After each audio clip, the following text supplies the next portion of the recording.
ইনশাআল্লাহ, মাশাআল্লাহ, সুবহানাল্লাহ, আলহামদুলিল্লাহ, জাযাকাল্লাহ খায়ের, এই কয়েকটা শব্দ আজকে শিখে যাবেন, সারা জীবন এগুলো করবেন এবং এগুলো করতে কোনো হীনমন্যতা ভোগ করবেন না। আমি এগুলো কোনটা কোথায় পড়বেন সেটা আপনাদেরকে বলে দিচ্ছি। ভবিষ্যতে কিছু বললে বলবেন ইনশাআল্লাহ। অতীতে কোনো ভালো কিছু করতে পেরেছেন সেটা বলতে গিয়ে বলবেন আলহামদুলিল্লাহ। আর কোনো ভালো কিছু দেখে অভিভূত হয়েছেন তাহলে বলবেন মাশাআল্লাহ। এবং কোনো কিছু দেখে আশ্চর্য হয়ে আল্লাহর পবিত্রতা জ্ঞাপন করছেন বলবেন সুবহানাল্লাহ। উপরে ওঠার সময় পড়বেন আল্লাহু আকবার, নিচে নামার সময় বলবেন সুবহানাল্লাহ। এই জন্য এখন থেকে উঠতে বসতে চলতে ফিরতে ইনশাআল্লাহ, সুবহানাল্লাহ, আলহামদুলিল্লাহ, মাশাআল্লাহ, উপরে উঠতে আল্লাহু আকবার, নিচে নামতে সুবহানাল্লাহ।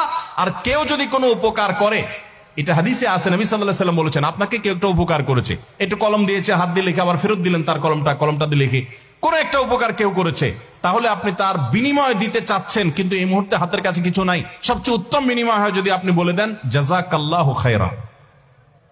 জাযাকাল্লাহু খায়রা মানে কি? তুমি আমার এই যে উপকারটা করলে, আমি তো তোমাকে কিছু করতে পারতেছি না, আল্লাহ তোমাকে আমার পক্ষ থেকে উত্তম বিনিময় দান করুক।